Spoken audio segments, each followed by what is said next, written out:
Hello, and welcome to Using BIM on Your Next Project, Manage Risk with the new 2002 Digital Practice Documents, a webinar brought to you by AIA Contract Documents. Welcome to the webinar today. We'll start off with a few administrative items before we get started with the presentation. This presentation is protected by U.S. and international copyright laws, so reproduction, distribution, display, and use of the presentation without written permission is prohibited. There's also a disclaimer here, and this is applicable to all of our webinar presentations. This presentation and the accompanying materials have been provided for general informational purposes only. It is not intended to be provided as legal advice. So we always suggest that you confer with your legal counsel. So with that, I'm going to go ahead and turn it over to our presenters. Jimmy, why don't we start with you to introduce yourself? Thank you.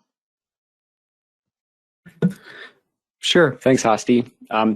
So like Hasti said, we're really excited to talk with you today about the 2022 new BIM documents. My name is Jimmy Germano. I am a senior manager and counsel with the AIA Contract Documents program. I'm based out of Washington, D.C. I am a construction attorney. I was a construction litigator and contract negotiator for about 7 years before coming over to the AIA 3 or 4 years ago.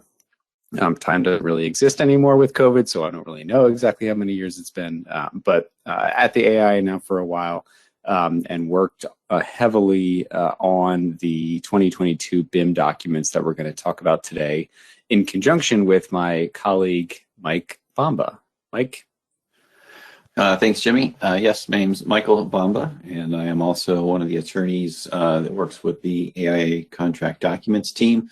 I have been with this team for quite a while. I joined the team in 2006 and have devoted a surprising amount of my professional career to working with building information modeling in the contract world. I was involved in the 2008 E202, the first BIM documents that we published. I followed that up working on the 2013 versions, headed up that group. And while Jimmy was the head attorney on our team who was involved with our most recent update to the digital practice documents, he couldn't get rid of me, and I stayed involved. And so here we are now to present to you on using BIM on your next project and managing risk with our 2002 release of our updated digital practice documents. So with that, I guess we'll get into the program now. In terms of an overview roadmap, we'll go over, well, first we're going to start with how these documents fit together and how they work together. And I'll try to provide a little perspective on how they compare to our older documents. After we get a feel for how that works, we'll move on to the some of the important terms that you'll see, that you'll hear throughout this presentation. I want to make sure you have a good understanding of those terms and how they relate to one another. It'll help you as we go through some of the details of all of these documents. Then we'll move into the actual documents themselves. Jimmy's going to talk to you about our project-wide sharing exhibits, E201 and E202, our siloed modeling sharing exhibits, E401 and E402. And then I'll come back, talk to you about our BIM execution plan, specifically G203, then turn it back over to Jimmy to talk about our model element tables. But before we get off of this slide, I kind of wanted to go over generally the difference between our E documents and our G documents. The E documents are intended to be exhibits to an agreement. So the E201, E202, E401, E402 would all be exhibits, depending on which one you choose, would all be exhibits that get attached to your agreement on the project. G documents are not technically exhibits to an agreement. They're typically, we use the G letter in our naming convention to indicate a form. So while the G203, G204, G205 are not part of the underlying project exhibit agreement, only the exhibits are. The G203 and G204 and G205 are the means by which the parties will further define how they're going to use BIM on a project. I think most people are probably familiar with the term BIM Execution Plan, so they kind of have an idea of how that would be implemented on a project. And also, if you're at all familiar with our older BIM documents, you would hopefully be familiar with the model element tables, which is where you identify all the LODs, levels of development for each of the model elements. And we'll go over all of that in more detail as we go forward. So why 4 exhibits? So as you can tell from 3 and 4, 1 are intended for project-wide sharing. That is going to be where all of the parties will be using the model. Siloed modeling is really when you're just sticking to one side of the project, either design side, construction side. And then we do have 2 model element tables, but I'll save that for Jimmy's section. He can go over that into more detail. So with that overview, let's move into getting a better idea of how these various options fit together. At first glance, this is maybe not crystal clear, but we can use this graphic to identify the intended audience for each of the e-documents. Again, these are the documents that will be attached to the underlying agreement that the parties have executed.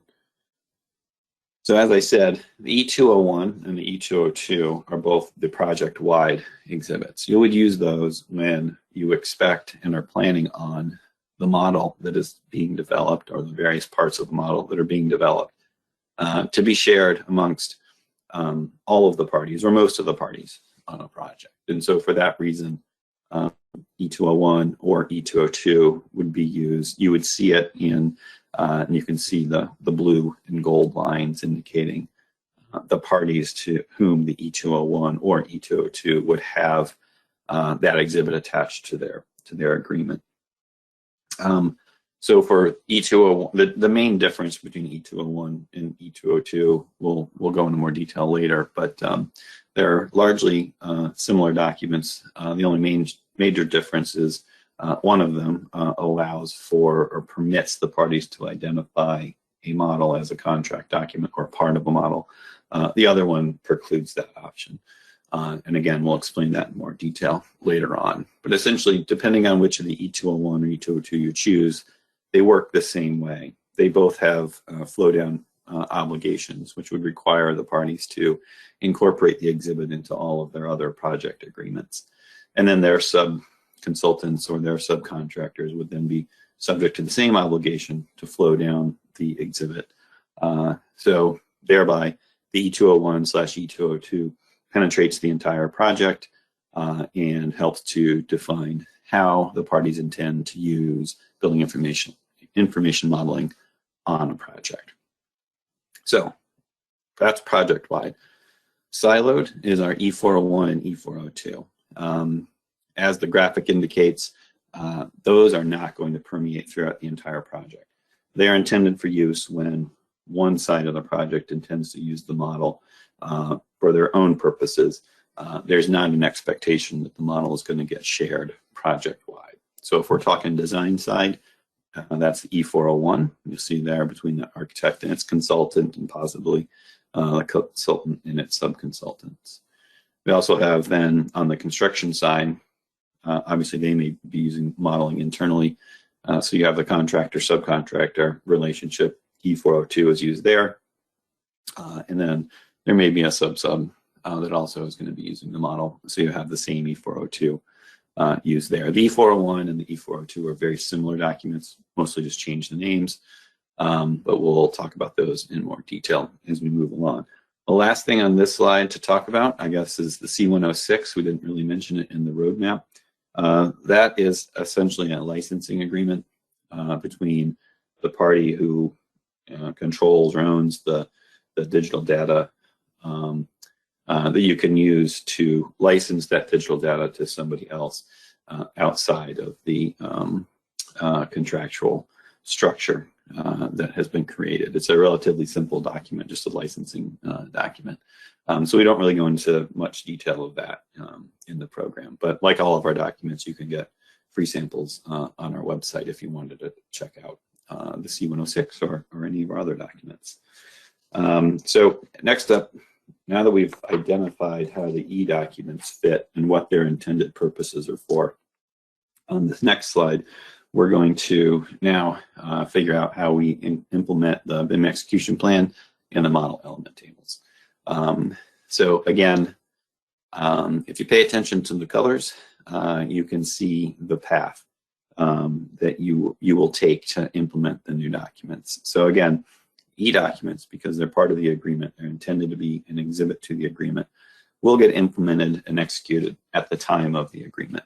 So we have this graphic kind of helps to communicate when temporally on a project each of the documents gets created. The e-documents are first, then they'll be followed by the BIM execution plan, and then ultimately the model element table. Sequentially, the BIM execution plan is going to follow a little bit after you have project agreement execution. Once you have everybody on board that can participate in actually making the decisions that need to be made to complete a BIM execution plan, that's not going to happen necessarily at project inception. It's going to take a little bit. You have to have all your key players on board, have a good understanding of what the project's going to require, what it's going to look like. And at that point, you can kind of get into the details of completing and filling out a BIM execution plan. One of the interesting things that we talked about as we were developing these documents, and one of the reasons for this three-step process is something we internally talked about, the knowledge divide. And that was just our simple way of saying, quite frankly, usually when you're talking about the people who are executing a project agreement, your attorneys, your outside counsel, your in-house counsel, your project level risk managers, your firm leadership, their expertise at that point is in contract negotiation, contract execution, and big ticket project risk management. They are not necessarily the most versed in building information modeling, especially in the details and the inner workings of how to implement BIM on a project. So considering that that is the primary audience at the project contract execution level, we drafted the e-documents to focus on that audience, to hit the big ticket risk items and the big ticket ground rules for how BIM is going to be used, because those are the topics that that audience can and typically does understand. And it is also the type of decisions that need to be made at that point. How much of this project are we going to model, and what are we going to use the models for? When you get into step two, when you're deciding if you're going to, what your BIM execution plan is going to look like, now you're getting your BIM users and your team, your BIM team involved. And so they're the ones who are going to be making the decisions of what goes into the BIM execution plan. And then finally, on your day-to-day BIM people, they're the ones who are going to be most involved with your executing your model element table or similar. And you can tell from the way the graphics are organized here, we have it structured in our e-documents that you're not necessarily required to use our G203 BIM execution plan. A lot of offices have their own pre-created BIM execution plan that they've been using and have developed over time from project to project. And so we certainly allow for parties to continue using those BIM execution plans. Similar with the model element table, we have two flavors of our internal model element table. However, we also provide the option if there's another mechanism the parties want to use to define how each of the model elements will be developed. We certainly allow for that option as well. The only requirement is that in the e-document, you do have to choose which path you're going to take. And again, that's just to set the parties' expectations about what's going to follow. And the other thing to note too is that in the e-documents, there is a requirement that once the BIM execution plan is created, the parties will follow it. So that's the contractual hook to require the parties to follow the BIM execution plan, even though the BIM execution plan is not technically a part of the underlying agreements. All right. Now we kind of hopefully have an understanding of the overall structure of these documents.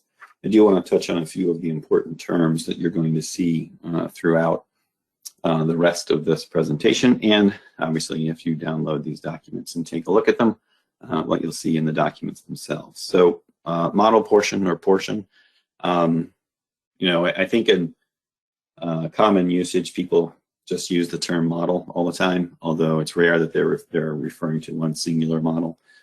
Typically, the model has many, many parts and portions.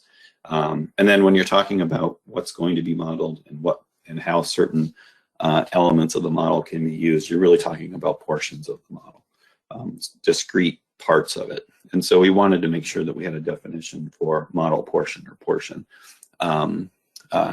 So that, because that's really what you're defining the use as, not the overall model.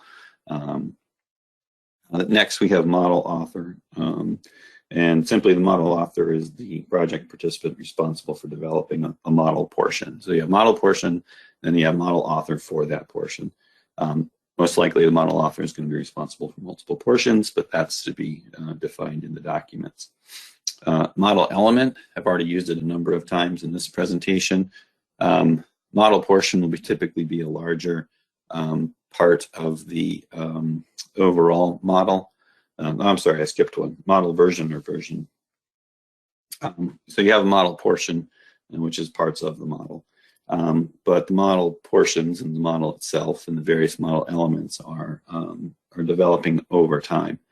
And so you need to be able to refer to, and if you are familiar with our LODs, they apply at different points in time along as the project progresses.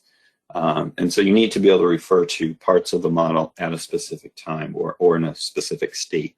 This is extremely important if you're going to use a model or portion of the model as a contract document.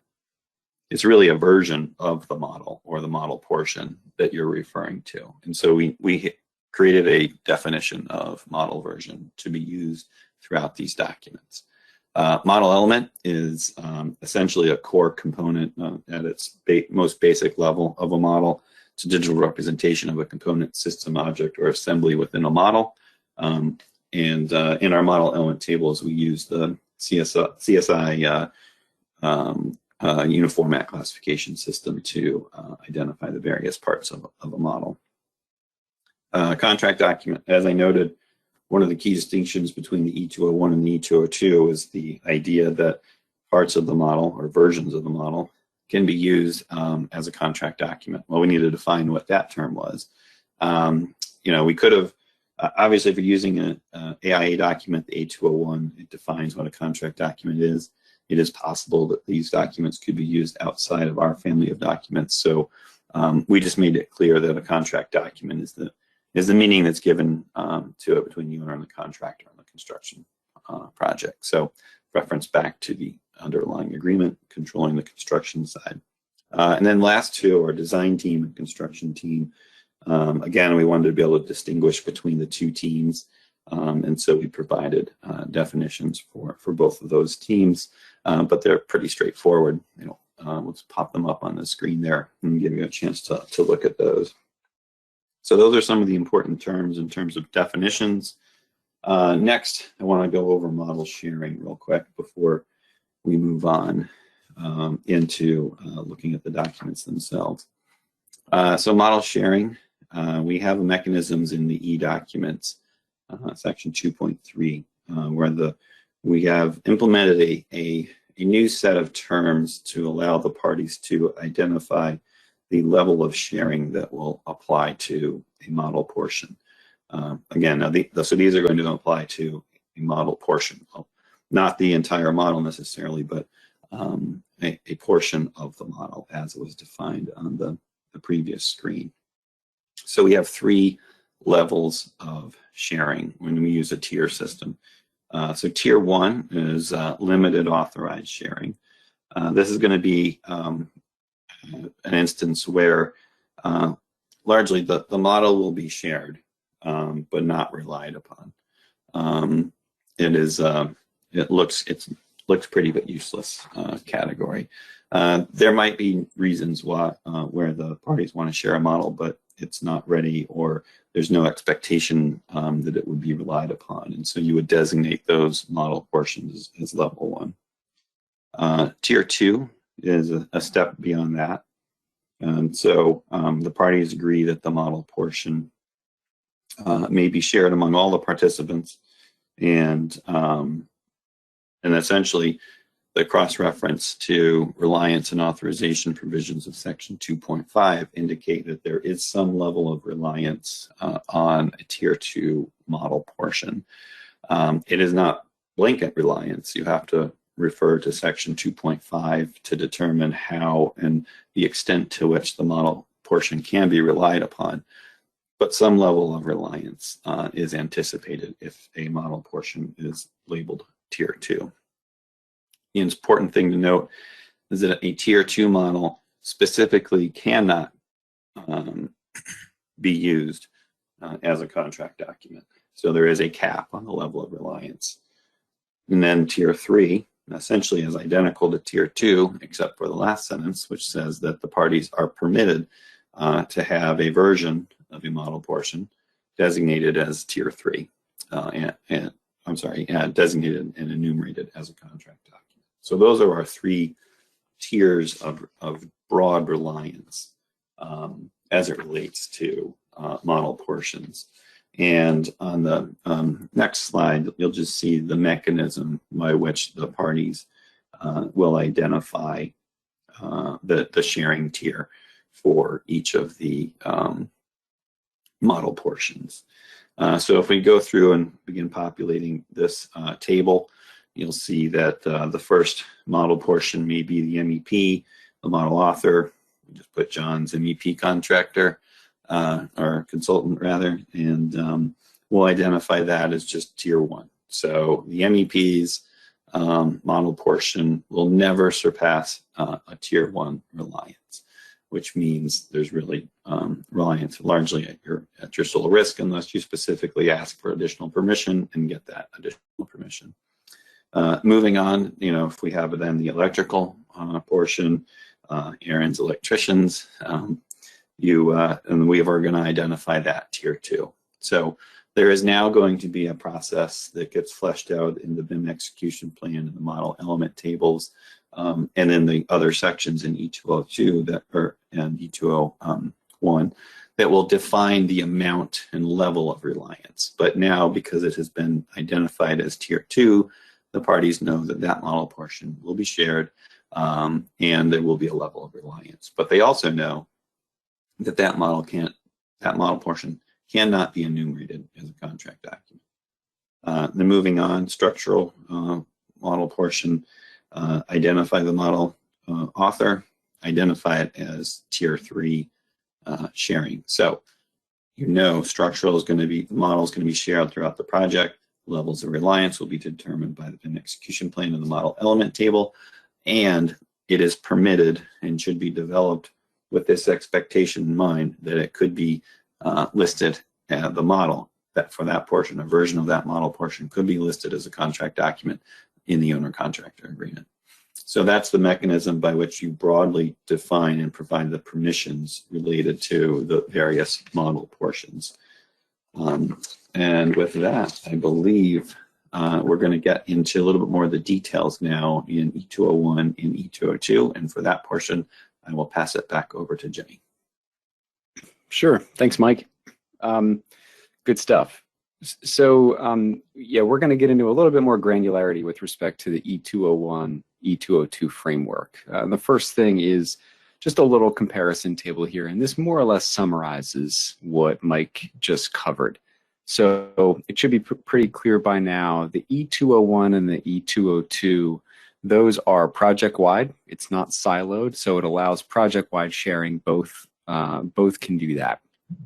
With respect to allowing a model version to be enumerated as a contract document, that's the difference. So E201, yes. E202, no. And then lastly, both E201 and E202 require the parties to develop Tier 2 a BIM execution plan. Otherwise, the documents are pretty similar. And if you're sort of reading between the lines, essentially what this means is that a Tier 3 model portion doesn't exist in the E202, because Tier 3 means you're allowing that model portion to be enumerated as a contract document, and E202 doesn't allow for that. So E201, you can select tier 1, tier 2, or tier 3 for any of your model portions. Are you going to use it, sort of use it at your own risk? Are you going to share project-wide but no contract document classification? Or are you going to go full-on project-wide sharing, enumerate a version as a contract document, etc.? That's all permitted in E201. When you get over to E202, the first two tiers are still there, but tier 3, enumeration contract document, is not present. And that's the big difference between E201 and E202. And a little bit of the backstory behind that before we move on is it's selecting and enumerating a model version as a contract document is a very big deal.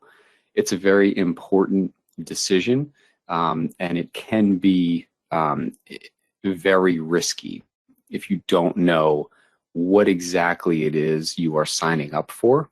So what we wanted to do was make it very clear, it's even in the title of the document, that when you pull the E201 off the shelf, you know what you're signing up for. And when you pull E202, you also know what you're signing up for and what you're not signing up for. So we didn't want to get into a situation where a party can sort of fall into allowing their model portion, a version of their model portion, to be enumerated as a contract document by accident.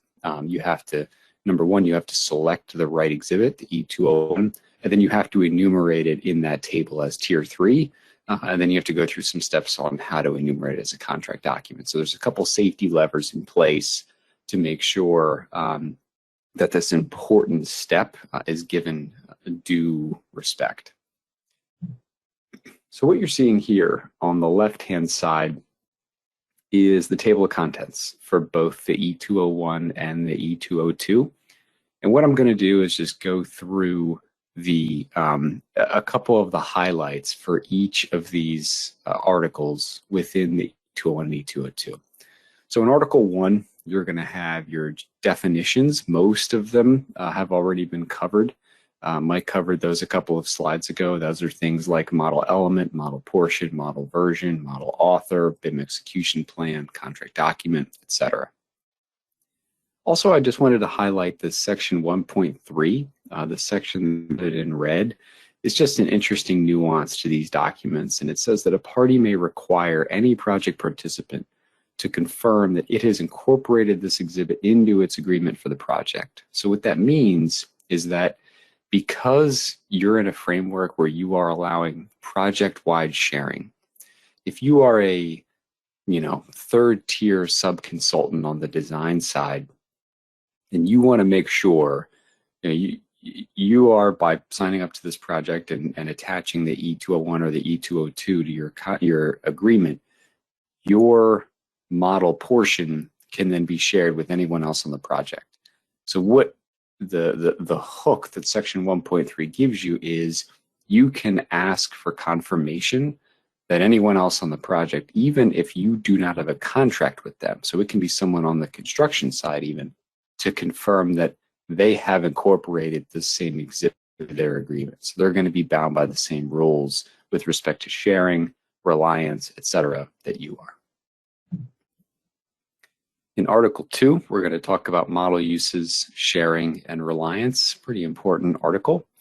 In Article 2, you have the sharing tier table that Mike explained how to fill out. It also is going to explain further down in the article how to change or replace a model version. So you may recall from the definition of model version that it's static. If there were a way to lock a model, or it's sort of a simplistic way to think about it is if you're working on a Word document and you save it as a PDF, that analogous framework used in the BIM world is how you go from modeling to a model version, a specific version that is clear and saved and unchanged at a specific date and time. Then how do you update it and how do you change it? So you can say, all right, the structural model portion on this project, we're going to use that as a contract document, so you have to rely on it. And the one you're going to rely on is the one that was created at 1:30 p.m. Eastern on September 12th of 2022. That's the version that we're going to refer to. Well, what if you update it and 3 weeks from now you have an updated version and you want that one to be relied upon? Article 2 is going to show you and explain how to go about doing that. So everyone's on the same page and they know what to look for when those get updated. Article 2 also goes into how to issue and set reliance limits at what we are referring to now as designated delivery milestones and interim deliverables. I'm going to pause here for a second and explain what each of those are. A designated delivery milestone is typically what you would think of as your columns in your model element table. So they are your SD, your DD, CD, those kinds of milestones where before, at the time of agreement execution, you are going to designate certain milestones where models have to be delivered. Those are your project milestones, your drafting milestones, etc. They're designated before the project. There also might be times when on a random Monday afternoon, someone says, hey, can I just see an updated an updated model? I just want to check the color for the curtain wall or something. That's an interim deliverable. That's what we are referring to as an interim deliverable. Designated anywhere. There's no date and time set that this has to be that this model has to be sent over. But everyone recognizes that on a project, there's going to be deliverables that are just kind of interim updates, those kinds of things. So Article 2 is going to talk about how you issue those and how you set reliance limits on both of those kinds of deliverables. And I'll just give you a preview. For designated delivery milestones, your reliance limits are usually going to be set in your BIM execution plan, and therefore your model element table shows you what LOD you need to be at what time. And for interim deliverables, the way we have it set up in the documents is it's up to the model author. So when the model author sends it to you, they can say, yeah, here you go, and you can use this for quantity takeoffs. Or they might say, yeah, here you go, you can look at it, but you can't rely on it for anything. It's up to the model author because they're the ones in the best position to know how developed their model is at that point. In Article 3, we talk about the BIM execution plan. And again, the parties agree to use and adhere to a BIM execution plan. So in this sense, we sort of think of the BIM execution plan like a project schedule or like a set of building codes where it's not specifically part of your contract, but you are required to adhere to it. The parties in Article 3 will select a BIM execution plan, which one they're going to use. Are they going to use the AIA, the G203, or are they going to use their own? And then it also explains in Article 3 how to adjust the exhibit and the BIM execution plan for scope of work, compensation, contract sum, schedule, and contract time. So in that instance, we got some feedback from industry that said that the timeline, that one of the first couple of slides you saw today going left to right, it makes sense, except sometimes when you're negotiating a BIM execution plan, it actually changes your scope of work because there might be something in there that you didn't know you were going to be responsible for. So for example, are you going to be the project participant that's responsible for hosting all of the data? And what's the cost associated with that? Or are you going to have to buy a rider for your insurance policy that deals specifically with digital data risks, et cetera? If that it does indeed change your scope or change the compensation, the schedule, et cetera, if it does, there's a mechanism by which you can go back and revise the e-document that you've already, in theory, you've already agreed to. There's just some deadlines and stuff in there to say, all right, if you think something in the BIM execution plan is going to adjust any of these 5 things, then you have to give notice, and it sort of acts like a claim does in the A101, A201 framework. Article 4 is relatively straightforward. It is your levels of development. They are slightly modified from 2013, and I want to show you what they specifically look like. So on the left are the LODs that you're probably used to. Those are taken from the 2013 G202, if I'm not mistaken. And on the right is the updated LOD. I'm not going to go through with word by word the changes for each one, but I will say that the goal in editing them and changing them was clarity and simplicity. So LOD 100 didn't change much. LOD 200 was pared down a little bit for clarity. LOD 300, same thing.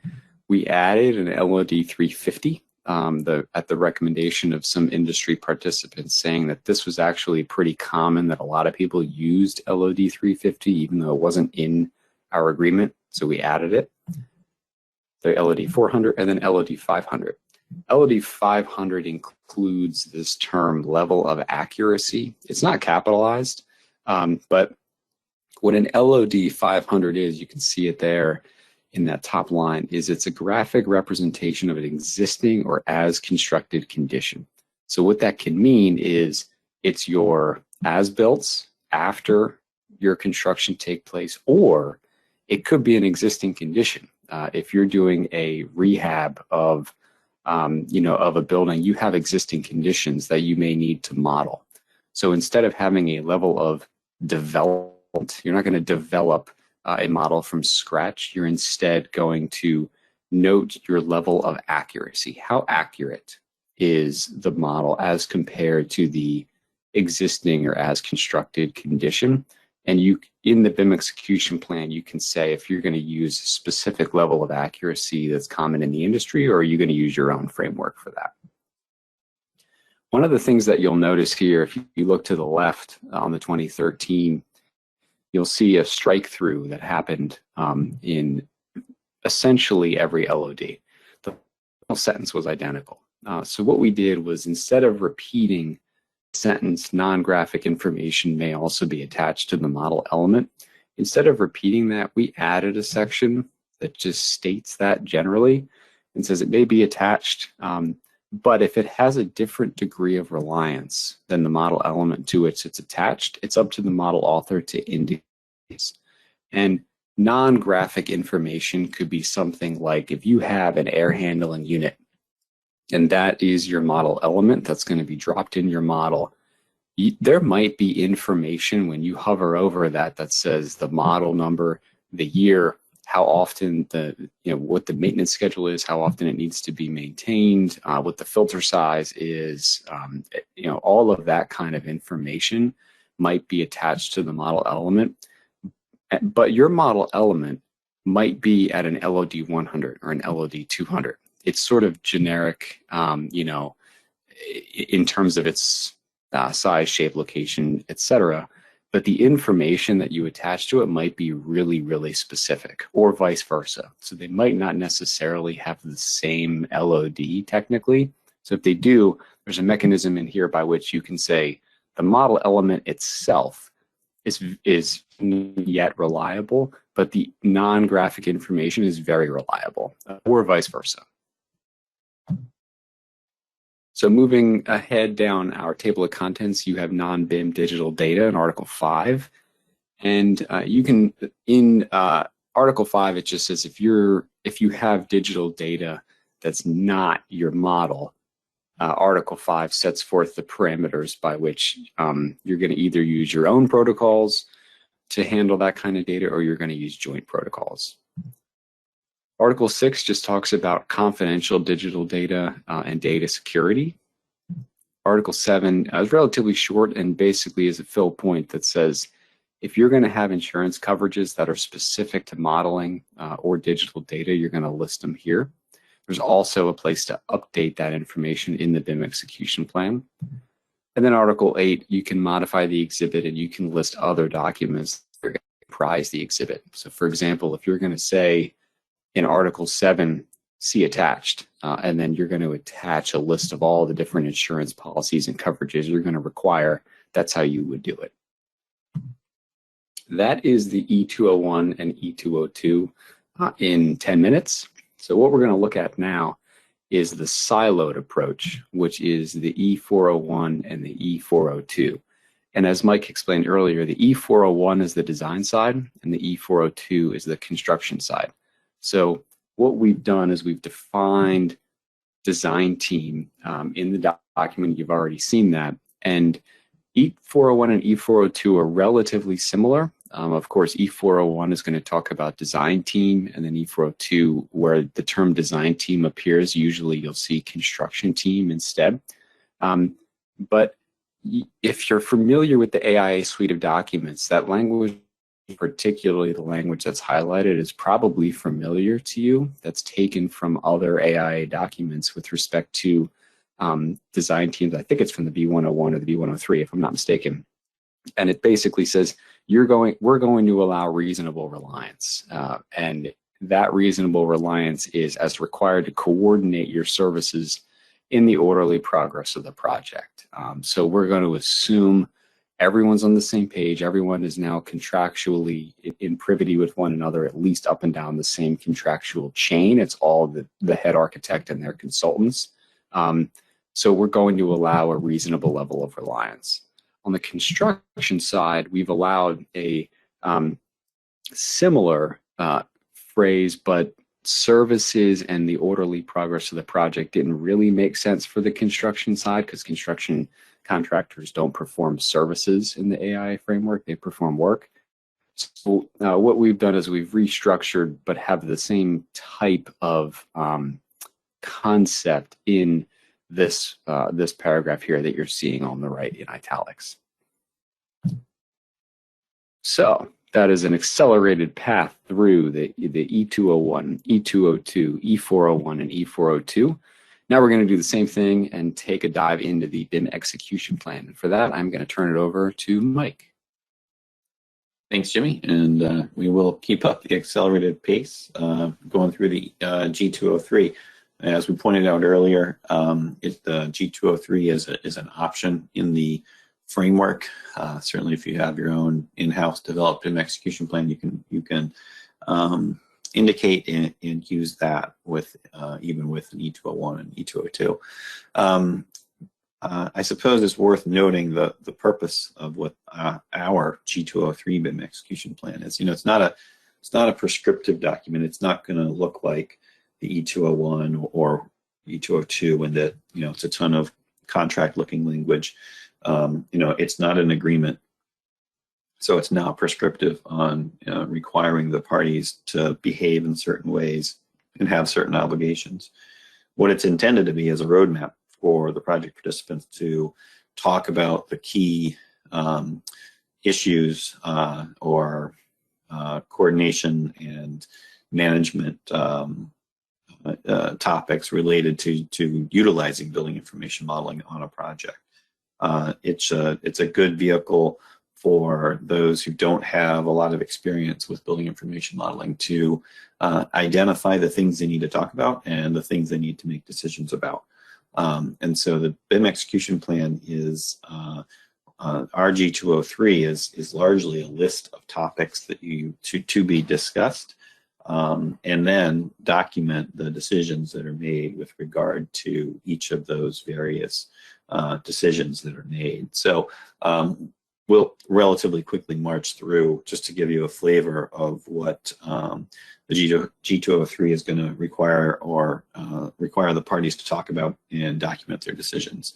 And so again, similar to what we did with E201 and E202 on the screen is essentially the table of contents, table of articles for the BIM execution plan. So it starts with project information, and you're identifying the project participants, project schedule, and listing any existing data you have related to the project.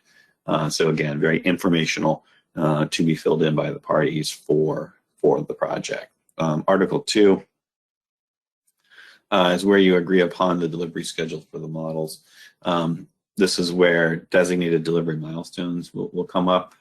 As Jimmy mentioned in the previous slides, those are the ones that the model element table will be keyed to. Those are the ones that the parties can all expect to to deliver, and if you're in the E201, E202 world, share amongst the entire project team. If you're in the E401, E402, it's amongst the project team. Sorry, the design team or the construction team. But these are the scheduled delivery milestones that the parties know and can plan on delivering. And I guess, and it applies to the various model versions. Article 3, software requirements and file exchange protocols. You can really see you're getting into the details of the requirements for use of the model. You're going to talk about processes for updating modeling software, any other software tools that the project team is going to utilize.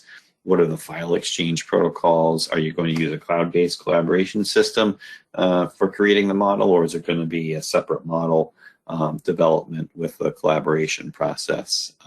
What collaboration protocols are you going to be using? And also, typically on a project, not everyone has the same level of BIM expertise. Are there going to be any training and support parameters that are going to be required to bring people up to speed on using building information modeling, and how are you going to deal with those costs? The default would be probably you incur your own, but it is a topic of discussion in the BIM execution plan. Data security measures is Article 4. There will be some security measures identified in the exhibit, but you can get into a lot more detail in the BIM execution plan if it is necessary and relevant for the project. Modeling protocols is Article 5. Here, the parties are going to indicate a lot of the details that will be applicable to how modeling will proceed and how the parties will share information through the model. So you're going to be talking about project coordinates, model data subdivisions, common data fields, phasing, 2D sheet information, design option, file naming conventions. Certainly everyone should be using the same file naming convention, otherwise chaos ensues. If there are going to be any type of modeling standards, then they would be referenced in the BIM execution plan as well. Next, you move on to model management protocols. Here we're talking about defining, so model management is kind of its own thing within using, within modeling. Who's going to manage the model and how is that going to be done? And what are the processes involved in managing the model? So in Article 6, you're going to talk about defining the roles and responsibilities related to model management. What kind of meetings you're going to have, evaluate the model health and do a quality control system. Model checking, what kind of visual checks you're going to do, interference checks, clash detection, and things like that. Are all defined in Article 6. Article 7, levels of development. Here you're going to decide if the parties are how they're going to identify the LODs for their project. Now they've already been defined in your e-document, but here is where you're going to define whether or not you're going to use one of the default model element tables that the AIA has published, or if you're going to come up with some other method. The parties are also going to describe what level of accuracy you're going to use for the LOD 500 model elements. Jimmy explained that pretty well in his section, so I won't go into further detail. But for an LOD 500, this is where if something is going to be indicated in the model element table, or whatever method you're using to identify the LODs, as an LOD 500, this is where you will provide the reference point of how to determine the level of accuracy for that LOD 500. Article 8, I'm going to talk about the parties are going to decide how they will authorize or limit reliance on model versions of interim deliverables. Again, this is just revisiting what Jimmy was talking about earlier. You have, in Article 2, you identify the designated delivery milestones. Those are the ones everybody knows about, everyone's working towards, planning on. They know, the model authors know they have to have the model ready for designated delivery milestones. All the other parties know that they're going to receive a model at that delivery milestone. And they will know, based on the model element LOD, what the level of reliance is. Interim, not so clear. They happen. There will be interim deliverables. They're hard to predict. That's why they're not designated delivery milestones. And in Article 8, the parties are going to identify the process for how the model element author will authorize the release of a interim model and limit the reliance. So you really, again, there's nothing prescriptive in here. We're talking about the parties defining how it's going to happen, but this is the area in which that will happen. Article 9, they're going to decide how they're going to identify model versions that will and will not be enumerated as contract documents. As we indicated, only tier 3 model portions can be considered for enumeration as a contract document, but it's not that model portion as it exists, as it evolves throughout time. It is only a specific version of that model portion, and you need a vehicle to define that model version so that when you get into the stage of listing it as a contract document, there needs to be uniformity on how the model version is identified so that the parties know which model version is actually the contract document. Article 10 is just an open fill point. If there's anything else that we didn't think of that you want to include in a BIM execution plan, you can reference it there. And then Article 11 is going to be exhibits and attachments. We provide space to write a lot, but quite frankly, you're probably going to need more. And there's a lot of good materials out there in the industry that you may want to reference as an exhibit or an attachment. And so that's in a very high level overview of the BIM execution plan and what it is intended to address. So we have a little bit of time left, so I want to make sure that we get into the model element tables because while they look very similar, there are some significant changes there to talk about. So Jimmy, if you want to tackle those, and then we'll bring this presentation to a close. Sure. Thanks, Mike. And like Mike said, I thought of this. It's not in the presentation itself, but in Article 11, when he was talking about these, reference a lot of good materials that are out there related to these topics to review. We do have a guide that we wrote when we published these documents that covers a lot of this information and a lot more. It just kind of analyzes the type of information you want to put in certain places, or et cetera, and some of the issues that the industry is having with BIM. So you can find that guide on our website. So the last two documents that we're going to talk about today here in the last 5 or 10 minutes are the model element tables. And the big change with model element tables are they were previously in Word, and they are now offered as Excel documents, which the industry, from what we've heard, is really excited about. It offers a lot more functionality. It's a easier interface with which to interact. I want to explain the difference briefly between the G204 and the G205. So the G204 is your model element table. A screenshot of it is at the top. And the G205 is called an abbreviated model element table, and that is what you're seeing at the bottom. If you'll notice, in G204, your CSI uniformat classification system goes down 4 levels. So you have level 1 is capital A, and that's just all of your substructure. It's kind of your main heading. Subheading under that is level 2, and that's A10, that's foundations. Under foundations, you go to level 3, which is A1010, that's your standard foundations. And then level 4, you have wall foundations, which are A1010.10, and that's your wall foundations.